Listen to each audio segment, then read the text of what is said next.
கர்த்தர் தாமே இந்த வார்த்தையின் மூலமாய் நம்மோடு கூட இடைப்படுவாராக. ದೇವರು ನಮ್ಮೊಟ್ಟಿಗೆ ಈ ವಾಕ್ಯದ ಮುಖಾಂತರ ನಮ್ಮೊಟ್ಟಿಗೆ ಮಾತನಾಡಲಿ.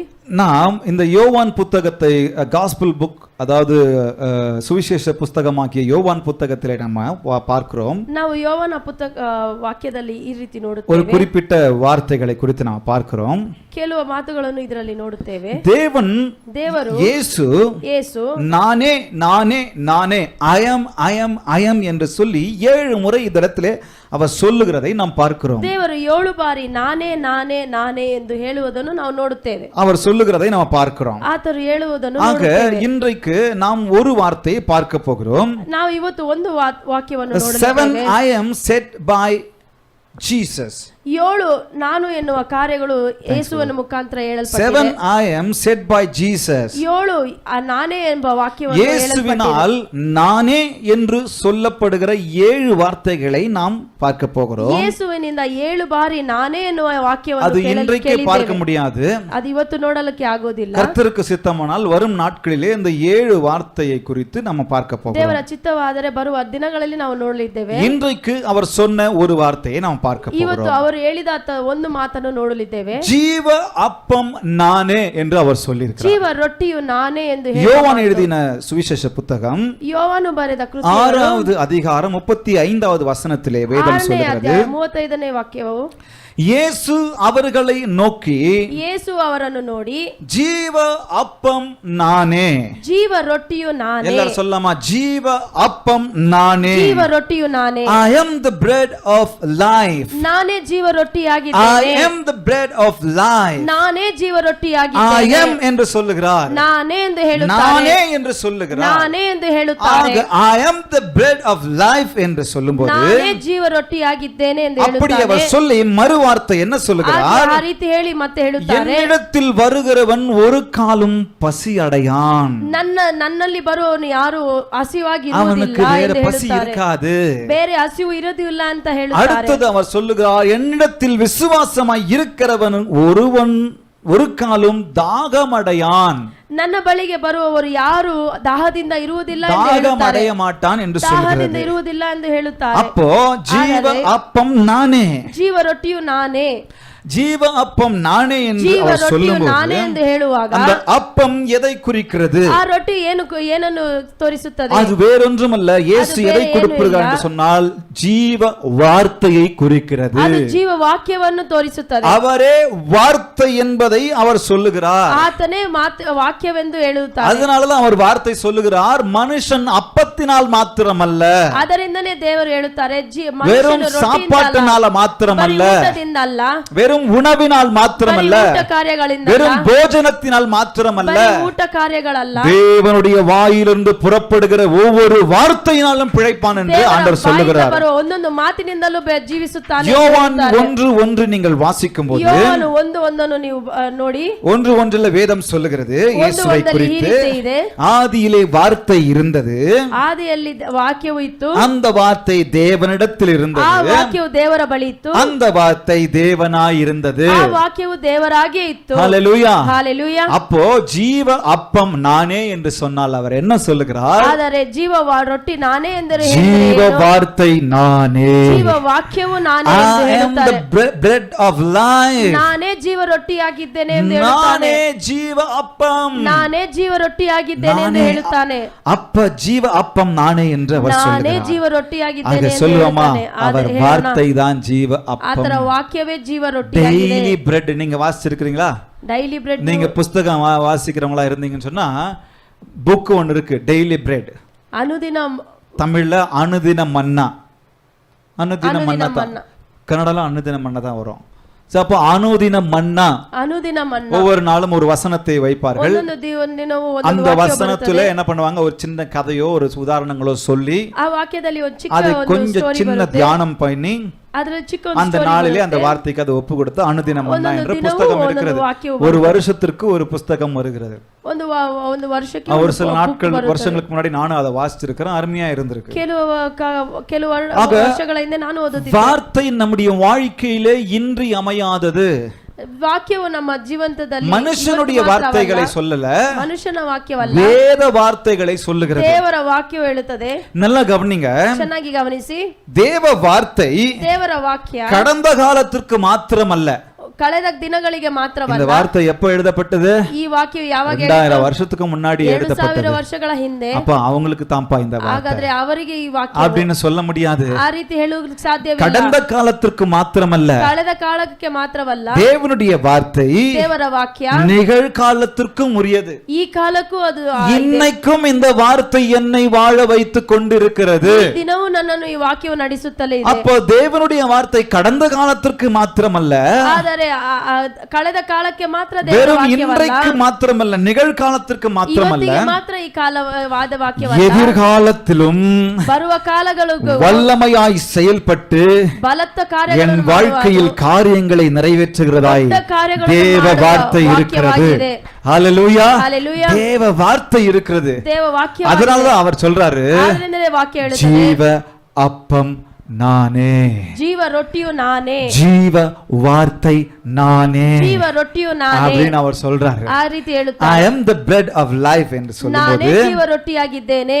bread of life, ರೊಟ್ಟಿ ಜೀವ ರೊಟ್ಟಿಯಾಗಿದ್ದೇನೆ. ஜீவ ரொட்டி, அதாவது ஜீவ அப்பம் என்று ಜೀವ சொல்லும்போது, ರೊಟ್ಟಿ, bread that giveth life, ರೊಟ್ಟಿಯು ಅದು ಜೀವ ಕೊಡುವುದು. அப்பமானது ஜீவனை கொடுக்கிறது. ಜೀವವು ರೊಟ್ಟಿಯಾದದು ಜೀವವನ್ನು ಕೊಡುವುದಾಗಿದೆ. அப்போ வார்த்தையானது எனக்கும் உங்களுக்கும் ஜீவனை கொடுக்கிறதா இருக்கிறது. ಹಾಗಾದರೆ ವಾಕ್ಯವು ನನಗೂ ನಿಮಗೆ ಜೀವ ಕೊಡುವುದಾಗಿದೆ. இன்றைக்கு என்னுடைய முதல் பாயிண்ட் என்ன இந்த பிரசங்கத்தினுடைய முதல் ಮೊದಲನೇ பாயிண்ட், ಪಾಯಿಂಟ್ ಏನೆಂದರೆ, I am the bread என்று சொல்லும் பொழுது, ನಾನೇ ಜೀವ ರೊಟ್ಟಿ bread ಎಂದು of ಹೇಳುವಾಗ, life என்று சொல்லும் பொழுது, ನಾನೇ ಜೀವ ರೊಟ್ಟಿ ಎಂದು ಹೇಳುವಾಗ, ஆண்டவர் என்ன சொல்லுகிறார்? My word will give life. ನನ್ನ ವಾಕ್ಯವು ಜೀವವನ್ನು ನೀಡುತ್ತದೆ. my word will give life. ನನ್ನ ವಾಕ್ಯವು ಜೀವವನ್ನು ನೀಡುತ್ತದೆ. என் வார்த்தை உங்களுக்கும் எனக்கும் ஜீவனை தருகிறதா இருக்கிறது. எவ்வளவு பேர் சொல்றீங்க? அவர் வார்த்தை தான் எனக்கும் உங்களுக்கு ஜீவனை கொடுக்கிறது. ஜீவ ಕೊಡುವುದಾಗಿದೆ. வேற ஒண்ணும் இல்ல, வேற ಏನೂ ಅಲ್ಲ, வேற எதுவும் கொடுக்க முடியாது. ಏನೂ ಅಲ್ಲ. இன்னைக்கு இந்த உலகத்துல இருக்கிறவங்க நம்ம பேசும்போது கொஞ்சம் உற்சாகம் ஆவறோம், ಈ ಲೋಕದಲ್ಲಿ ಮಾತಾಡುವಾಗ ನಮಗೆ ಸ್ವಲ್ಪ ಉತ್ಸಾಹ திடீர்னு அவங்க அதை ಆಗುತ್ತದೆ, மாத்திக்கிட்டு போயிடுவாங்க. ಆಮೇಲೆ ಹೋಗುತ್ತಾರೆ. அப்ப என்ன நடக்கும்? ಹಾಗೇನಾಗುತ್ತದೆ? நமக்கு உயிரே போன மாதிரி ஆகும். ನಮಗೆ ಜೀವವೇ அப்ப இந்த தேவன் ஜீவ வார்த்தையை கொடுக்கும்போது ಈ ದೇವರು ಜೀವ ವಾಕ್ಯವನ್ನು என்ன ಕೊಡುವಾಗ நடக்கிறது? ಏನು ನಡೆಯುತ್ತದೆ? அந்த ஜீவன் நித்திய ஜீவனாய் எப்போதும் என்னோடு கூட உங்களோடு கூட இருக்கிறது. ಜೀವನವಾಗಿದೆ. ஒரு அழகான சம்பவம் வேதத்துல இருக்கிறது. ಒಂದು ಸಂಭವವಿದೆ. இதே 6வது அதிகாரத்துல, யோவான் 6வது அதிகாரத்துல யோவான் 66 ல இருந்து 69 வரைக்கும் ஒரு அழகான சம்பவம். 6:66 எவ்வளவு தியாகமுள்ள அன்புள்ள இயேசு, நம்முடைய இயேசு ಎಷ್ಟು ತ್ಯಾಗವುಳ್ಳ ಪ್ರೀತಿಯುಳ್ಳ அவர் வாழ்ந்து கொண்டிருந்த காலத்துல ಆತನು ಜೀವಿಸಿದ್ದ ஜனங்கள் அநேக சீஷர்களாக அவரோடு பின்னாடியே இருந்தாங்க, சுத்திக்கிட்டே இருந்தாங்க. ಅನೇಕ ಶಿಷ್ಯರು ದೇವರೊಟ್ಟಿಗೆ அதுல விசேஷமாய் 12 பேரை அவர் தேர்ந்தெடுத்தார். ಅದರಲ್ಲಿ ವಿಶೇಷವಾಗಿ 12 ಮಂದಿಯನ್ನು ದೇವರು ಆರಿಸಿಕೊಂಡರು. 12 பேரை தேர்ந்தெடுத்தார். 12 ಮಂದಿಯನ್ನು ದೇವರು அப்ப அநேகர் அவரை பின்பற்றி இருந்தாங்களா சீஷர்களா?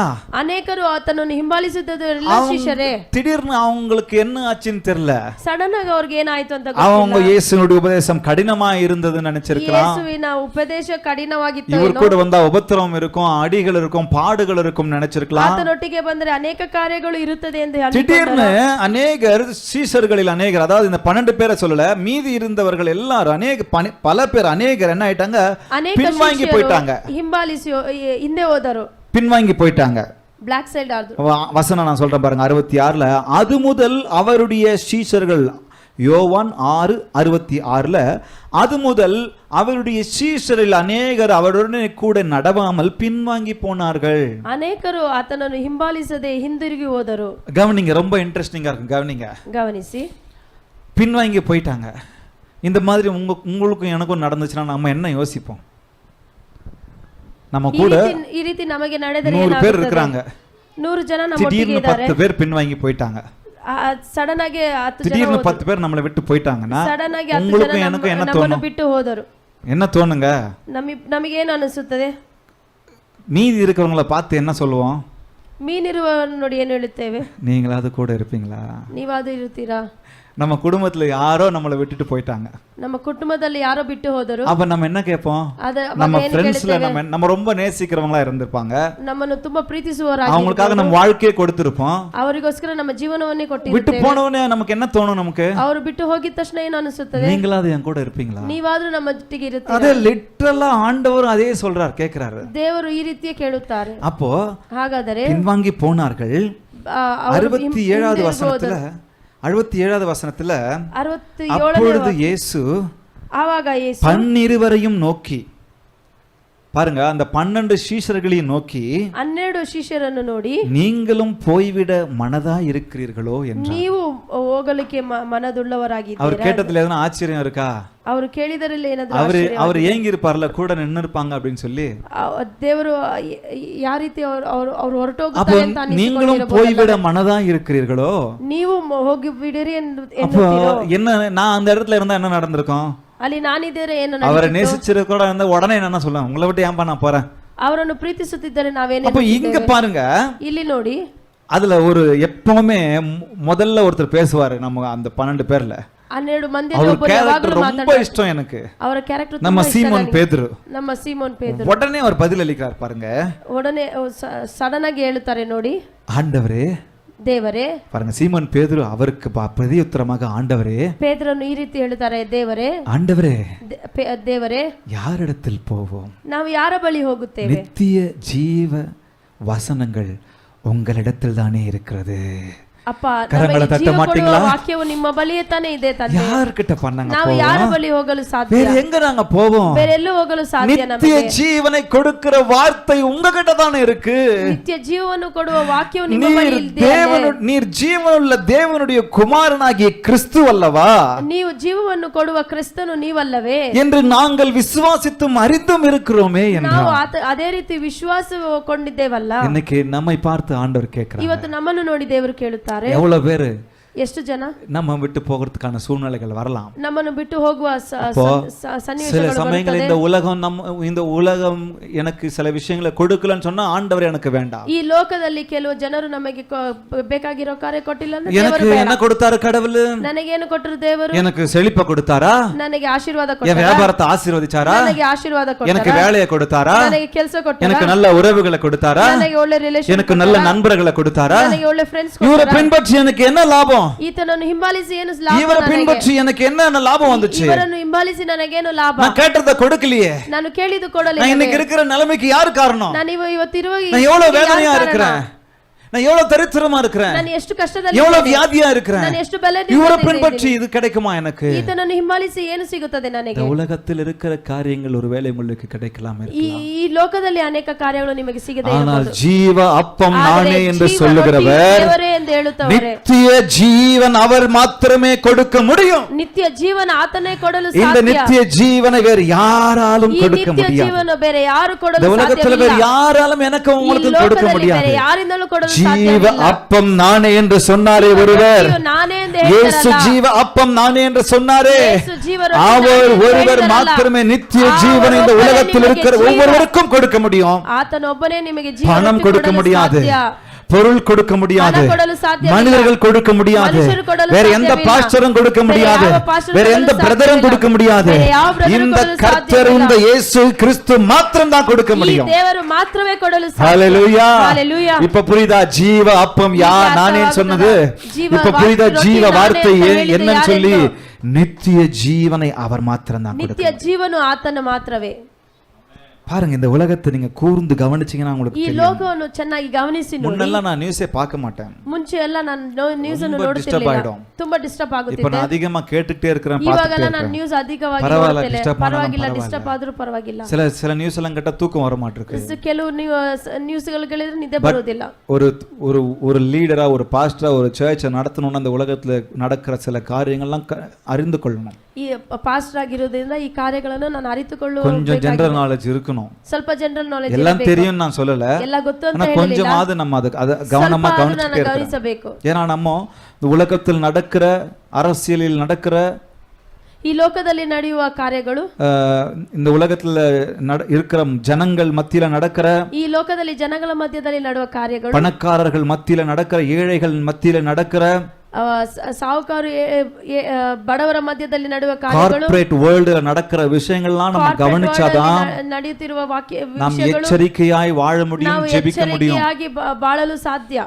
பிசாசு நம்முடைய கண்ணுக்கு தெரியாம நிறைய கண்ணிகளை வைத்திருக்கிறான். ಸೈತಾನನು ನಮಗೆ ಗೊತ್ತಿಲ್ಲದಾಗೆ எப்போ நம்ம ಅನೇಕ ಕಾರ್ಯಗಳನ್ನು ಸಿಕ್ಕುವನ್ ಕಾத்துட்டு ಇಟ್ಟಿದ್ದಾನೆ. இருக்கிறான். ಯಾವಾಗ ನಾವು ಸಿಗುತ್ತೇವೆ நாம் ಅಂತ அறியாமல் ಕಾಯ್ತಿದ್ದಾನೆ. போய் அங்க கண்ணி வெடியில கால ನಮಗೆ வச்சிருவோம். ಗೊತ್ತಿಲ್ಲದೆ ನಾವು ಅಲ್ಲಿ ಹೋಗಿ ಇಡುತ್ತೇವೆ. அதனால நம்ம கவனிக்கணும். ಆದ್ರಿಂದ ನಾವು ಗಮನಿಸಬೇಕು. பாருங்க, ನೋಡಿ இந்த உலகத்துல நித்திய ஜீவனை குறித்து நான் பேசுறேன்.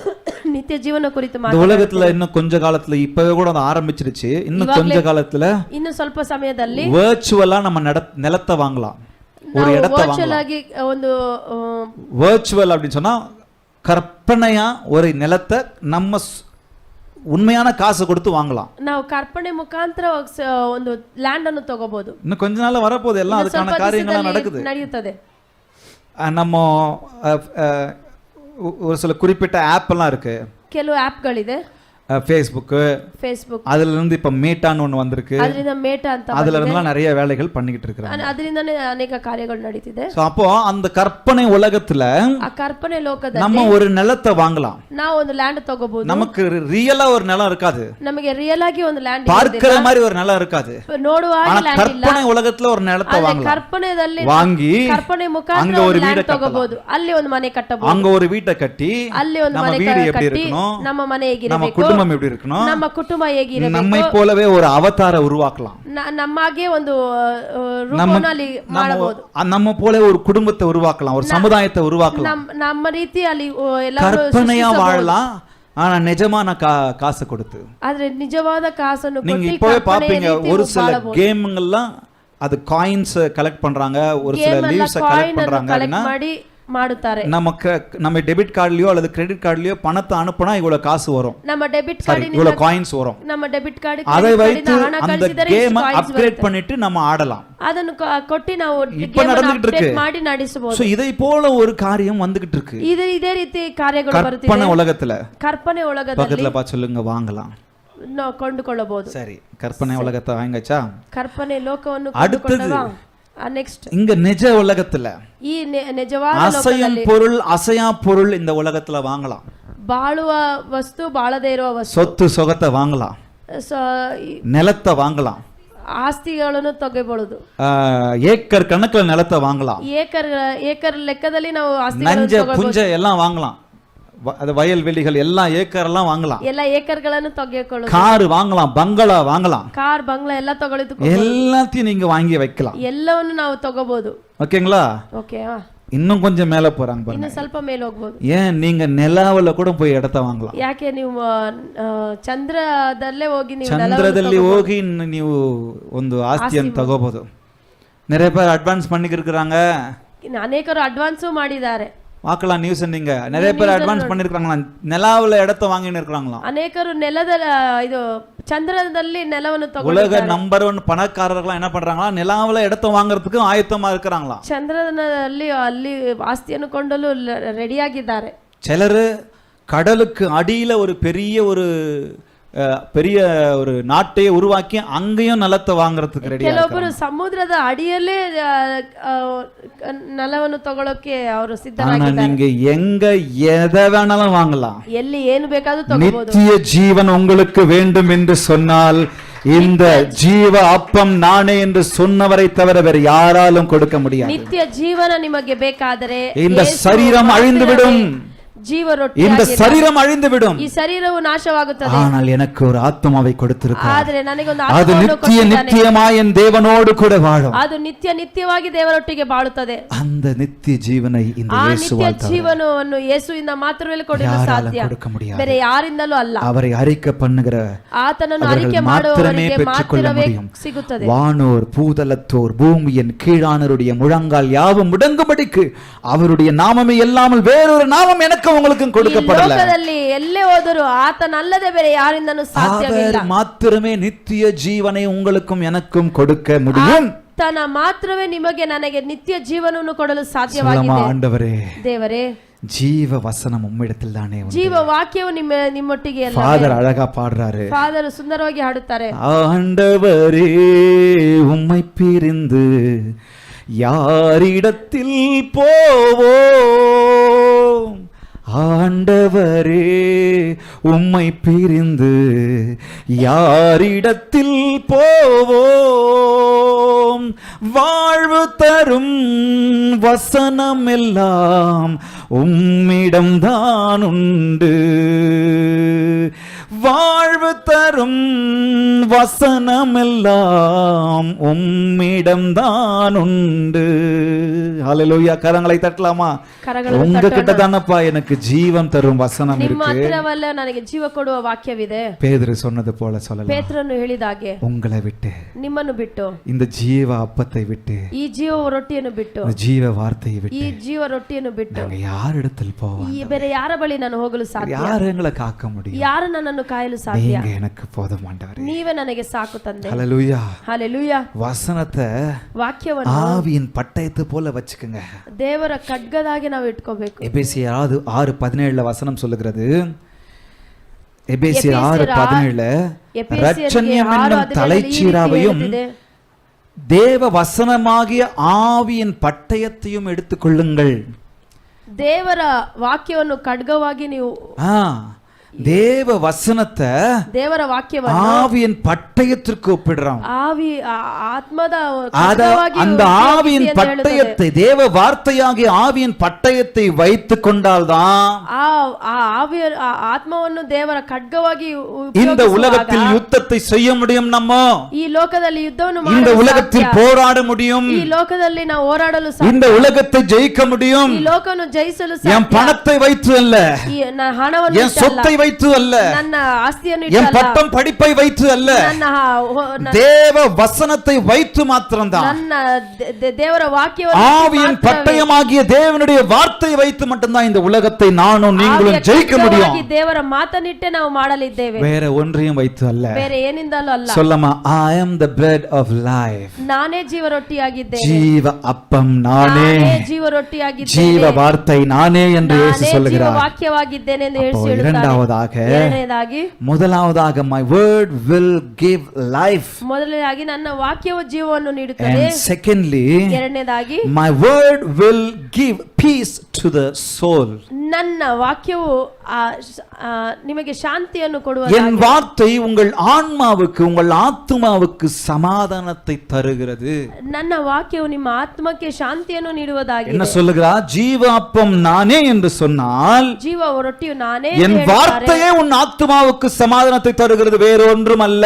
ನನ್ನ ವಾಕ್ಯವೇ ನಿನ್ನ அவர் சொல்லுகிறார், நான் உங்களுக்கு சமாதானத்தை வைத்து போகிறேன். ನಾನು ನಿಮಗೆ ಸಮಾಧಾನವನ್ನು ಇಟ್ಟು ಹೋಗುತ್ತೇನೆ. உலகம் கொடுக்கிற பிரகாரமாய் அல்ல, ಲೋಕ ಕೊಡುವ ರೀತಿ ಅಲ್ಲ. நான் சொன்னது போல ನಾನು ಹೇಳಿದ ರೀತಿ. இந்த உலகம் இன்னைக்கு சமாதானமா பேசும், நாளைக்கு சமாதானத்தை இழுத்துக்கிட்டு போயிடும். ಈ ಲೋಕದಲ್ಲಿ ಇವತ್ತು ಸಮಾಧಾನವಾಗಿ உலகம் கொடுக்கிறது போல அல்ல, ಉಲಗ ರೀತಿ, உன் உறவுகள் கொடுக்கிறது போல அல்ல, ಲೋಕದ ರೀತಿ ಅಲ್ಲ, உன் அப்பா அம்மா உன் மகன் மகள் கொடுக்கிறது போல அல்ல, ಅಪ್ಪ ಅಮ್ಮ ಎಲ್ಲರೂ ಕೊಡುವ ಆತ ಅಲ್ಲ, உன் நண்பர்கள் கொடுக்கிறது போல அல்ல, ನಿಮ್ಮ ಫ್ರೆಂಡ್ಸ್ ಕೊಡುವ ಹಾಗೆ ಅಲ್ಲ, உன் உற்றார் உறவினர்கள் கொடுக்கிறது போல அல்ல, ನಿಮ್ಮ ಸ್ವಂತದವರು ಕೊಡುವ ಹಾಗೆ ಅಲ್ಲ. சமாதானத்தை வைத்து போகிறேன். ನಾನೇ ಸಮಾಧಾನ. அடுத்தது சொல்றாரு, என் சமாதானத்தை நான் உங்களுக்காக ನನ್ನ வைத்து போகிறேன். ಸಮಾಧಾನವನ್ನೇ ನಿಮಗೆ ಇಟ್ಟು ಹೋಗುತ್ತೇನೆ. என்னங்க, என் சமாதானத்தை ನನ್ನ ಶಾಂತಿಯನ್ನೇ ಇಟ್ಟು ಹೋಗುತ್ತೇನೆ ಅಂತ ಹೇಳಿದ್ದಾರೆ. அவர் மாத்திரம்தான் ಆತನೊಬ್ಬನೇ என் ஆத்துமாவுக்கு சமாதானத்தை கொடுக்க முடியும். ನನ್ನ ಆತ್ಮಕ್ಕೆ ಶಾಂತಿಯನ್ನು ನೀಡುವನು ಆತನೊಬ್ಬನೇ, வேற யாராலும் கொடுக்க, ಬೇರೆ ಯಾರಿಂದಲೂ ಅಲ್ಲ.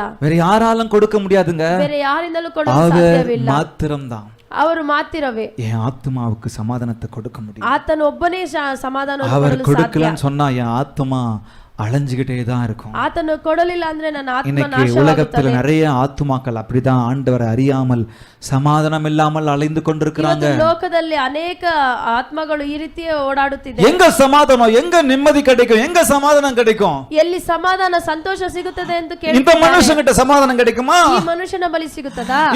இந்த ஆட்கள் கூட சமாதானம் கிடைக்குமா?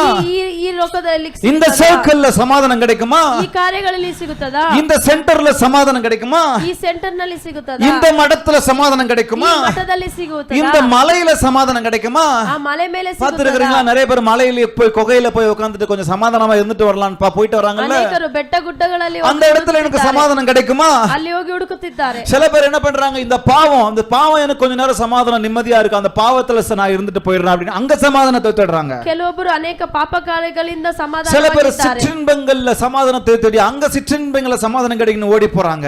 ಕೆಲವರು ಅನೇಕ ಅವರಿಗೆ ಇಷ್ಟ ಕಾರ್ಯಗಳಿಂದ ಸಮಾಧಾನ, சில பேர் ஆஸ்தியில சமாதானம் கிடைக்குன்னு சொல்லி சேர்த்து வச்சுக்கிட்டு இருக்காங்க. ಕೆಲವರು ಆಸ್ತಿಗಳಲ್ಲಿ ಸಮಾಧಾನವನ್ನು ಇಟ್ಟುಕೊಂಡು, சில பேர் சமாதானத்தை தேடி பொருட்களை தேடி ஓடிக்கொண்டிருக்கிறாங்க. ಕೆಲವರು ಆಸ್ತಿಗಳನ್ನು ಹುಡುಕಿ ಓಡುವರಾಗಿದ್ದಾರೆ. இன்னும் சில பேர் மூட நம்பிக்கைகளை செய்து இந்த மூட நம்பிக்கை செஞ்சா அதை செஞ்சா எனக்கு சமாதானம் கிடைக்கும், இதை செஞ்சா எனக்கு சமாதானம் கிடைக்கும், அவங்கள மந்திரம் செஞ்சா எனக்கு சமாதானம் கிடைக்கும், அதுக்கு நேராக ஓடிக்கிட்டு இருக்காங்க. ಕೆಲವೊಬ್ಬರು ಆ ಮೂಢ ನಂಬಿಕೆಯಲ್ಲಿ ಸಮಾಧಾನ ಸಿಗುತ್ತದೆ, மந்திரத்திலும் பில்லி சூனிய கட்டுகளிலும் எனக்கு சமாதானம் கிடைக்கும்னு சொல்லி விரோதமாய் மற்றவர்களுக்கு விரோதமாய் மந்திரம் செஞ்சு பில்லி சூனியம் செஞ்சு அதுல சமாதானத்தை தேட பார்க்கறாங்க. ಅನೇಕರು ಮಂತ್ರ ಮಠ ಮಾಡುವುದರಿಂದ ನನಗೆ ಸಮಾಧಾನ ஏதிலும் எனக்கு என் ஆத்மாவுக்கு என் மனசுக்கு சமாதானத்தை கொடுக்க முடியாது, ಈ ಕಾರ್ಯಗಳೆಲ್ಲ ನನಗೆ ಮನಸ್ಸಿಗೆ ಸಮಾಧಾನ ಕೊಡುವುದಿಲ್ಲ, இவைகள் எதுவும் எனக்கு நிரந்தர சமாதானத்தை தராது. ಯಾವುದು ನನಗೆ ನಿರಂತರ ಶಾಂತಿ, தேவன் ஒருவர் மாத்திரமே, அவர் வார்த்தை ஒன்று மாத்திரமே என் ஆன்மாவுக்கு சமாதானம் தருகிறது, ಶಾಂತಿ ಕೊಡುವುದು ದೇವರ ವಾಕ್ಯ ಮಾತ್ರವೇ, ಬೇರೆ ಏನೂ ಅಲ್ಲ. இன்னைக்கு நம்ம அப்பத்தை தேடி தேடி போறோம், ಇವತ್ತು ನಾವು ರೊಟ್ಟಿಯನ್ನು ಹುಡುಕಿ ಓಡುತ್ತೇವೆ, வயிற்று நிரப்புற அப்பத்தை தேடி போறோம், ಹೊಟ್ಟೆ ತುಂಬಿಸುವ ರೊಟ್ಟಿಯನ್ನು ಹುಡುಕಿ ಓಡುತ್ತೇವೆ. எவ்வளவு ஞானம் பாருங்க ஆண்டவருக்கு, ಎಷ್ಟು ಜ್ಞಾನ ನೋಡಿ ದೇವರಿಗೆ. வயிற்று நிரப்புற அப்பம் தான், ஒரு ஜான் வயிறுக்கு எவ்வளவு உழைக்கிறோம், ಹೊಟ್ಟೆ ತುಂಬಿಸುವ ರೊಟ್ಟಿಯೇ சொல்றோம்ல, ஒரு ஜான் வயிறுங்க, ಒಂದು ಜಾನ್ ಹೊಟ್ಟೆ, ஒரு ஜான் வயிறு தானே, ಒಂದು ಜಾನ್ ಹೊಟ್ಟೆ, ஒவ்வொரு வேளையும் சாப்பாடு கிடைக்கும் தானே, ಒಂದೊಂದು அப்புறம் அவ்வளோ பீத்திக்கிட்டு ஓடிக்கிட்டே இருக்கிறோம், ಯಾವುದಕ್ಕೋಸ್ಕರ ಅಷ್ಟೊಂದು அப்புறம் அவ்வளோ கஷ்டப்படுறோம், ಯಾಕೆ ಅಷ್ಟು ಕಷ್ಟಪಡಬೇಕು? ஆன்மாவுக்கு சமாதானம் எதுக்கு, யார் கொடுக்கிறது? வார்த்தை தானே. ಶಾಂತಿ ಎದು ಕೊಡುತ್ತದೆ? அப்புறம் அவ்வளோ அழுகிறோம், அதை புடுங்கணும் இதை புடுங்கணும் அதை செய்யணும் அதை பாட்டணும் அதை முடிக்கணும் சொல்லி ಯಾಕೆ ಅಲ್ಲಿ ಇಲ್ಲಿ ನಾವು ಓಡಿ ಹೋಗರಾಗಿದ್ದೇವೆ? கொடுக்கும்போது ஆண்டவர் கொடுப்பாரு, ಕೊಡುವಾಗ ದೇವರು ಕೊಡುತ್ತಾರೆ. ஞானத்தோடு நம்ம நடக்கும்போது கொடுக்கும்போது ஆண்டவர் எல்லாவற்றையும் ಜ್ಞಾನದಿಂದ கொடுப்பார். ನಾವು ನಡೆಯುವಾಗ ದೇವರು ಎಲ್ಲವನ್ನೂ ಕೊಡುತ್ತಾರೆ. ஆண்டவர் இம்மையில் மாத்திரமல்ல மறுமையிலும் கொடுக்கிற தேவனா இருக்கிறார். ದೇವರು இங்க மாத்திரம் இல்ல, அங்கேயும் கொடுக்கிற தேவன். ಮಾತ್ರವಲ್ಲ, ಪರಲೋಕದಲ್ಲಿ ಕೊಡುವ ಆತನ. இங்க கிடைக்கலனா கூட தலையை கெடுத்துக்காதீங்க, ಇಲ್ಲಿ ಸಿಗಲಿಲ್ಲ ಅಂದ್ರೆ ತಲೆ இது நிரந்தரம் அல்ல, ಇದು ನಿರಂತರವಲ್ಲ. மறுமையில் அவரோடு கூட நீடித்த நாட்களாய் இருப்போம். ಆತನೊಟ್ಟಿಗೆ ನಮಗೆ என் ஆத்துமா அங்கே அவரோடு கூட ஆனந்தமாய் சந்தோஷமாய் இருக்கும். ಆತ್ಮದಲ್ಲಿ ಸಂತೋಷವಾಗಿ அவர் பாதத்தில் அவர் சிங்காசனத்திற்கு அடியில உட்கார்ந்து ஆண்டவரை ஆராதித்துக் கொண்டே இருக்கும். ಪಾದದಲ್ಲಿ ನಾವು ಕುಳಿತುಕೊಂಡು அதுல கிடைக்கிற சமாதானம் வேற எங்கேயும் கிடைக்காது. ಸಿಗುವ ಸಮಾಧಾನ ಎಲ್ಲೂ ಸಿಗೋದಿಲ್ಲ. இன்னைக்கு நம்ம எங்க தேடிட்டு இருக்கோம்? ಇಲ್ಲಿ ಇವತ್ತು ನಾವು ಎಲ್ಲಿ ಹುಡುಕುತ್ತಿದ್ದೇವೆ? சமாதானம் அங்க இங்க ஓடிக்கிட்டே இருக்கோம். ಸಮಾಧಾನವನ್ನು ಅಲ್ಲಿ ಇಲ್ಲಿ ಹುಡುಕರಾಗಿದ್ದೇವೆ, வேற எங்கேயும் எனக்கு உங்களுக்கு ಬೇರೆ ಎಲ್ಲೂ சமாதானம் ಸಿಗುವುದಿಲ್ಲ. எந்த மனுஷனுக்கு பின்னாடியும் நான் நிக்கிறேன், அது ಯಾವ சமாதானம் ಮನುಷ್ಯನ கிடைக்கும் ಹಿಂದೆ ನಿಲ್ಲುತ್ತೇನೋ அப்படி நின்னா நான் எனக்கு சமாதானம் ಆ ರೀತಿ கிடைக்கும் ನಿಂತರೆ ನನಗೆ ಸಮಾಧಾನ ಸಿಗುತ್ತದೆ ಅನ್ನಿಕೊಂಡರೆ செய்யாதீங்க. ಆ ರೀತಿ ಮಾಡಬೇಡಿ. கர்த்தருக்கு பின்னாடி நில்லுங்க, ದೇವರ ಹಿಂದೆ ನಿಲ್ಲಿ, கர்த்தர் உங்களுக்கு முன்னாடி போவார், ದೇವರು ನಿಮ್ಮ ಮುಂದೆ ಹೋಗುತ್ತಾನೆ, கோணலானவைகளை செவையாக்குவார், ಕಠಿಣವಾದ ದಾರಿಯನ್ನು ಸರಿ ಮಾಡುವ, கரடு முரடானவைகளை நேராக்குவார், ಕಠಿಣವಾದ ದಾರಿಯನ್ನು ಸರಿ ಮಾಡುವನಾಗಿ. அவர் சமூகம் முன்னே ಆತನ ಸಮ್ಮುಖ அவருக்கு பின்னே நீங்க போனீங்க சொன்னா ಅವರ ಹಿಂದೆ ನಾವು ಹೋಗುವಾಗ சமாதானத்தை அவர் ಸಮಾಧಾನವನ್ನು ಕೊಡುವವರು ಅವರಾಗಿದ್ದಾರೆ. நமக்கு சமாதானம் உண்டு பண்ணும் ஆக்கினை அவர் மேல விழுந்தது ನಮಗೆ ಸಮಾಧಾನ ಕೊಡುವ ಕಾರ್ಯಗಳು ಆತನ ಮೇಲೆ ಬಿದ್ದಿತ್ತು, வேற எங்கேயும் கிடைக்காதுங்க. ಬೇರೆ ಎಲ್ಲೂ ಸಿಗುವುದಿಲ್ಲ. இப்படி கத்துறோம், ಈಗ ಕಿಚ್ಚುತ್ತೇವೆ, ஆனாலும் நம்ம சமாதானத்தை தான் தேடி. ಆದರೂ ನಾವು ಸಮಾಧಾನ ಹುಡುಕುವರಾಗಿದ್ದೇವೆ. இஸ்ரவேல் ஜனங்கள் நமக்கு எது எப்ப தேவன் ஆண்டவர் தெரியும், அவர் தருவார். ನೋಡಿ, ನಮಗೆ ಆವಾಗ ಏನು ಬೇಕು ದೇವರಿಗೆ. இஸ்ரவேல் ஜனங்களை ஆண்டவர் எகிப்திலிருந்து அடிமைத்தனத்திலிருந்து அவ்வளவு கூக்குரலிலிருந்து அழுகையிலிருந்து அடியிலிருந்து ಸ್ಲೇವರಿಲಿருந்து விடுவித்து கொண்டு வருகிறார். ಇಸ್ರೇಲ್ ಜನರನ್ನು ನೋಡಿ ದೇವರು ಅವರು ಇದ್ದ ಕಠಿಣವಾದ ಕಾರ್ಯಗಳಿಂದ ಹೊರಗೆ ತರುತ್ತಾರೆ. ವನಾಂತರத்துல வந்தவனே அவனுக்கு பசி எடுத்துருச்சு, ಬರಡು ಭೂಮಿಯಲ್ಲಿ ಬಂದಿದ ತಕ್ಷಣ ಹೊಟ್ಟೆ ಹಸಿವು ಬಂದಿತ್ತು. கடவுளை பார்த்து முறுமுறுக்க ஆரம்பிக்கிறான். ದೇವರನ್ನು ನೋಡಿ ಗುಣಗುಟ್ಟುವರಾಗಿದ್ದಾರೆ. ஜனங்கள்லாம் மோசேயை பார்த்து முறுமுறுக்க ஆரம்பிச்சிட்டாங்க. ಜನರೆಲ್ಲರೂ ಮೋಸೆಯನ್ನು ನೋಡಿ ಗುಣಗುಟ್ಟು, அங்கயாவது நான் கறி சாப்பாடோட சாப்பிட்டுட்டு இருந்தேன், ಅಲ್ಲಾದ್ರೂ ನಾನು அங்க சாப்பிட்டு செத்துருப்போம், நம்ம ಅಲ್ಲಾದ್ರೂ ತಿಂದು ಸಾಯ್ತಿದ್ದೆ, இங்க வந்து என்ன கூப்பிட்டுட்டு வந்து சாப்பிடாம சாகடிக்க ಇಲ್ಲಿ பாக்குறீங்களா? ಕಳೆದುಕೊಂಡು ಬಂದು ನನ್ನನ್ನು ತಿನ್ನು ஜனங்க முறுமுறுக்குறாங்க. ಆ ರೀತಿ ஆனா இந்த அன்புள்ள தேவன் அந்த முறுமுறுப்பையும் கேட்கிறாரு. ಈ ಪ್ರೀತಿಯುಳ್ಳ ದೇವರು கேட்டு என்ன பண்றாரு? ಇರ್ತಾನೆ, மன்னாவை அளிக்கிறார். ಕೇಳಿ ಮನ್ನವನ್ನು ಕಳಿಸಿದ. காலையில மன்னா, ಮುಂಜಾನೆಯಲ್ಲಿ ಮನ್ನಾ, இரவுல நான்வெஜ், ಸಂಜೆಯಲ್ಲಿ காலையில வெஜ், ಬೆಳಿಗ್ಗೆ ವೆಜ್, நைட்ல நான்வெஜ். ನೈಟ್ ಅಲ್ಲಿ ನಾನ್ ವೆಜ್. என்ன நல்ல கடவுள். ಎಷ್ಟು ಒಳ್ಳೆ ದೇವರು ನೋಡಿ. முறுமுறுக்கிறவனை பார்த்து இந்த வேலையை செய்கிறாரு. ಗುಣಗುಟ್ಟವರನ್ನು ನೋಡಿ எவ்வளவு அன்புள்ள தேவன் ಎಷ್ಟು பாருங்க. ಪ್ರೀತಿ ಉಳ್ಳ ದೇವರು ನೋಡಿ. அப்ப எது எனக்கு எப்ப தேவையோ அது கொடுப்பாரு. ಎದು ಯಾವಾಗ ನಮಗೆ ಬೇಕೋ ಅದು அப்ப ஆண்டவர் சொல்றாருல, ಹಾಗಾದ್ರೆ ದೇವರು மத்தேயு 4:4 வாசிக்கிறோம். ಮತ್ತೇಯ 4:4 அவர் என்ன சொல்றாரு வசனத்துல? ಹೇಳ್ತಾರೆ ವಾಕ್ಯದಲ್ಲಿ, மனுஷன் அப்பத்தினால் மாத்திரம் அல்ல, ಮನುಷ್ಯ ವಾಕ್ಯದ ರೊಟ್ಟಿಯಿಂದ ಮಾತ್ರವಲ್ಲ, தேவனுடைய வாயிலிருந்து புறப்படுகிற ஒவ்வொரு வார்த்தையினாலும் பிழைப்பான் என்று எழுதி இருக்கிறது. சொல்லமா, என்று எழுதி இருக்கிறது. ದೇವರ ಬಾಯಿಂದ ಬರುವ ಒಂದೊಂದು ವಾಕ್ಯದಿಂದ என்று எங்க எழுதிச்சு தெரியுமா? ಬರೆದಿದೆ ಅಲ್ಲೇ. அங்கதான் எழுதியிருந்தார். எங்க எழுதியிருந்தது? ಎಲ್ಲಿ ಬರೆದಿತ್ತು? அங்கதான் எழுதியிருக்கிறார். எங்க? இந்த இஸ்ரவேல் ஜனங்களை கூட்டிட்டு வரும்போது, ಇದು ಇಸ್ರೇಲ್ ಜನರನ್ನು ಕರೆದುಕೊಂಡು ಬರುವಾಗ நீ வாழ்ந்துகிட்டு இருக்கிறது சாப்பாட்டுனால இல்லப்பா, ನೀನು ಜೀವಿಸುತ್ತಿರುವುದು உன்னை ರೊಟ್ಟಿಯಿಂದ 40 வருஷம் இங்க நடத்திட்டு இருக்கிறேன் பாரு. ಇವತ್ತು ನಿನ್ನನ್ನು 40 ವರ್ಷಗಳು ನಾನು ನಡೆಸುತ್ತಿದ್ದೇನೆ. என் வார்த்தையினாலதான், ದೇವರ ವಾಕ್ಯದಿಂದಲೇ, என் வார்த்தையினாலதான்.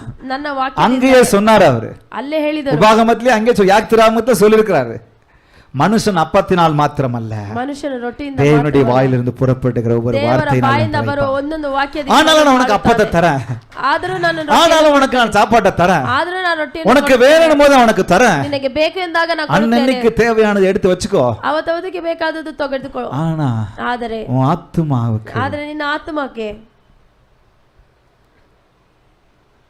சமாதானத்தை தருகிறது ಸಮಾಧಾನ ನೀಡುವುದು நான் தான் ನಾನೇ அப்படின்னு சொல்றாரு. ಆ ರೀತಿ ಹೇಳುತ್ತಾರೆ. பாருங்க, ನೋಡಿ மத்தேயு 11:28 இருந்து 30 வரைக்கும் வசனம் சொல்லுகிறது. ಮತ್ತೆಯು 11:38 11:28 இருந்து 30 வரைக்கும். ಮತ್ತೆ 11:28-30 வருத்தப்பட்டு பாரம் சுமக்கிறவர்களே, ಕಷ್ಟಪಟ್ಟು ನೀವು ಭಾರ ಹೊರುವವರೇ, நீங்கள் எல்லாரும் என்னிடத்தில் வாருங்கள், ನೀವೆಲ್ಲರೂ ನನ್ನ ಬಳಿ ಬನ್ನಿ, நான் உங்களுக்கு இளைப்பாறுதல் தருவேன், ನಾನು ನಿಮಗೆ ವಿಶ್ರಾಂತಿಯನ್ನು ಕೊಡುವೆನು, நான் உங்களுக்கு சமாதானத்தை தருவேன், ನಾನು ನಿಮಗೆ ವಿಶ್ರಾಂತಿಯನ್ನು ಕೊಡುವೆನು, நான் உங்களுக்கு நிம்மதியை தருவேன், ನಾನು ನಿಮಗೆ ನೆಮ್ಮದಿ ಕೊಡುವೆನು, நான் சாந்தமும் மனத்தாழ்மையுமாய் இருக்கிறேன். ನಾನು ಶಾಂತವಂತನು. எப்படி கூப்பிடுறாரு பாருங்க, நான் சாந்தமும் மனத்தாழ்மையாம் இருக்கிறேன், ನಾನು ಶಾಂತ ಉಳ್ಳವನಾಗಿದ್ದೇನೆ, என் நுகத்தை உங்கள் மேல் ஏற்றுக்கொண்டு என்னிடத்தில் கற்றுக்கொள்ளுங்கள், ನನ್ನ ಬಳಿ ನೀವು ಕಲಿತುಕೊಳ್ಳಿ, அப்போது உங்கள் ஆத்துமாக்களுக்கு இளைப்பாறுதல் கிடைக்கும். ಆಗ ನಿಮ್ಮ ಆತ್ಮಗೆ ವಿಶ್ರಾಂತಿ சொல்லலாமா? my word will give peace to the soul. அவருடைய வார்த்தை உங்கள் ஆத்துமாவுக்கு சமாதானத்தை தரும், இளைப்பாறுதலை ಆತನ தரும். ವಾಕ್ಯವು ನಿಮಗೆ ವಿಶ್ರಾಂತಿಯನ್ನು ಕೊಡುತ್ತದೆ. ஆக இந்த உலகம் சமாதானத்தை தேடி மனிதர்களை தேடி ஓடிக்கிட்டு இருக்குது. ಈ ಲೋಕವು ಜನರನ್ನು ಹುಡುಕಿ ಓಡುತ್ತಿದೆ, பல காரியங்களை தேடி ஓடிக்கிட்டு இருக்கு. ಅನೇಕ ಕಾರ್ಯಗಳನ್ನು ಹುಡುಕಿ ಓಡುತ್ತಿದೆ. எங்கேயும் சமாதானம் என் ஆத்துமாவுக்கு ಎಲ್ಲೂ கிடைக்காது. ಸಮಾಧಾನ ಸಿಗುವುದಿಲ್ಲ, எங்கேயும் சமாதானம் இளைப்பாறுதல் கிடைக்காதுங்க. ಎಲ್ಲೂ ಸಮಾಧಾನ ವಿಶ್ರಾಂತಿ தேவ ಸಿಗುವುದಿಲ್ಲ. வார்த்தையில் மாத்திரமே. ದೇವರ ವಾಕ್ಯದಲ್ಲಿ நானே ஜீவ அப்பம் என்று சொன்னாரே, ನಾನೇ ಜೀವ ರೊಟ್ಟಿ ಎಂದು அவர் ಹೇಳಿದನಲ್ಲ, மாத்திரமே ஆத்துமாவுக்கு ಮಾತ್ರವೇ சமாதானத்தை ನಿಮಗೆ கொடுக்க முடியும். ವಿಶ್ರಾಂತಿಯನ್ನು ಕೊಡುವನಾಗಿದ್ದಾನೆ. மூன்றாவதாக, ಮೂರನೇದಾಗಿ, my word will give satisfaction to your heart. ನನ್ನ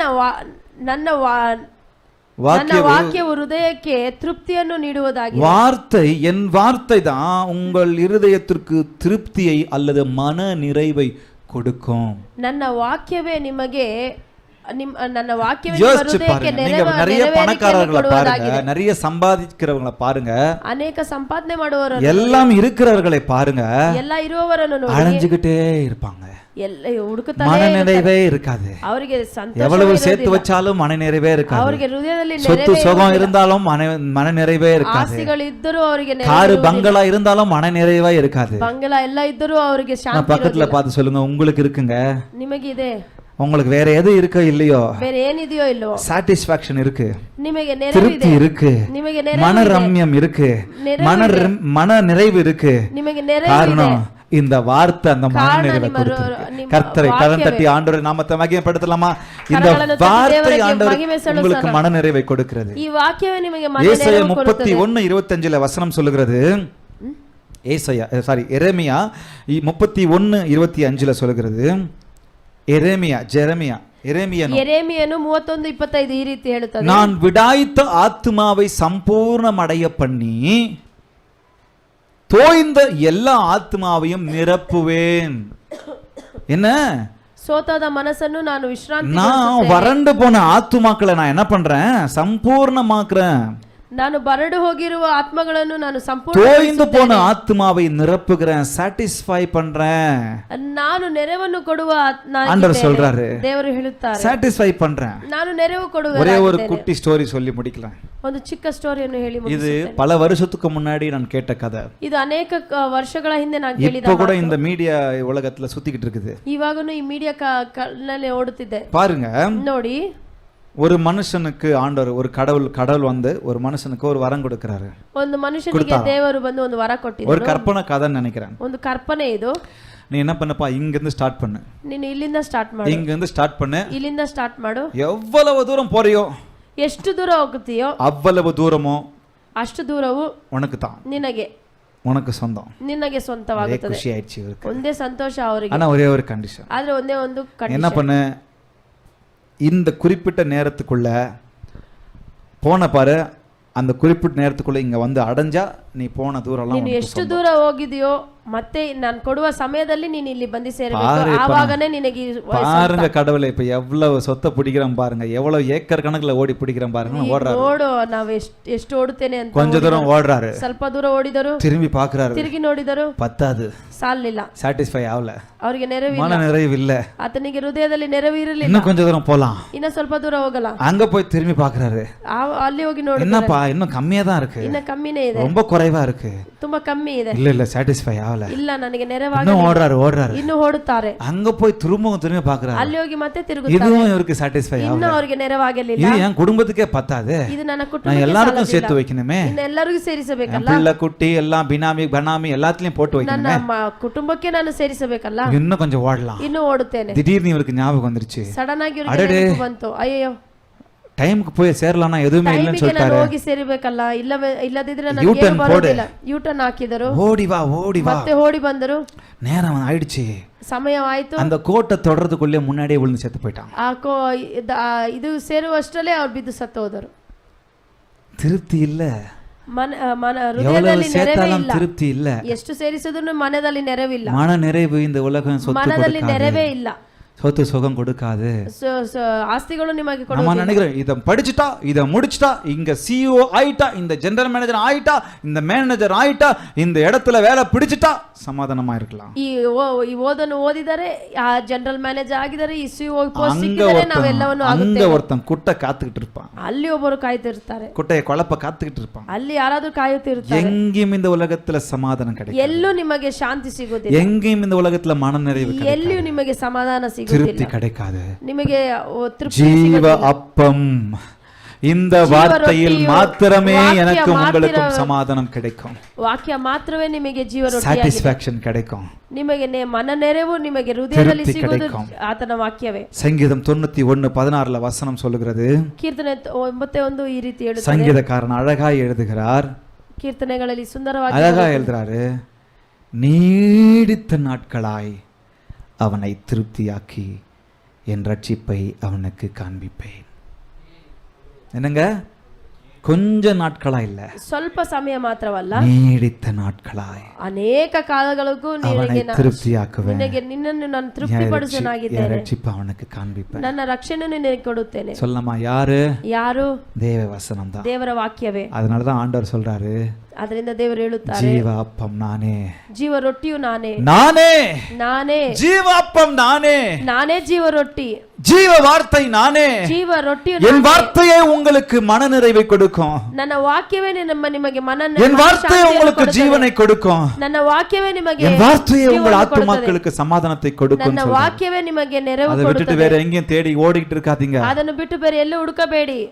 ஆண்டவர் வார்த்தையை விட்டுறாதீங்க, ದೇವರ ವಾಕ್ಯವನ್ನು ಬಿಡಬೇಡಿ, ஆலயத்தை விட்டுடாதீங்க, ದೇವರ ಸಮ್ಮುಖವನ್ನು ಬಿಡಬೇಡಿ, சமூகத்தை விட்டுடாதீங்க, ದೇವರ ಸಮ್ಮುಖ ಬಿಡಬೇಡಿ, கர்த்தர் பிரசன்னத்தை விட்டுடாதீங்க, ದೇವರ ಪ್ರಸನ್ನತೆ அவருடைய வசனத்தை விட்டுடாதீங்க, ದೇವರ ವಾಕ್ಯವನ್ನು ಬಿಡಬೇಡಿ. எங்க போனாலும் அங்க உங்க பிரசன்னம் போட்டும்பான்னு சொல்லுங்க, ಎಲ್ಲಿ ಹೋದರೂ ನಿಮ್ಮ ಪ್ರಸನ್ನತೆ எங்க ಹೋಗಲಿ, போனாலும் அங்க உங்க வசனம் இருக்கட்டும்பான்னு சொல்லுங்க. ಎಲ್ಲಿ ಹೋದರೂ ನಿಮ್ಮ ವಾಕ್ಯ ಇರಲಿ ಅಂತ ಹೇಳಿ கர்த்தர் இந்த வார்த்தையின் மூலமாய் உங்களை ஆசீர்வதிப்பார். ದೇವರು ಈ ವಾಕ್ಯದ ಮುಖಾಂತರ ನಿಮ್ಮನ್ನು ஹalleluya.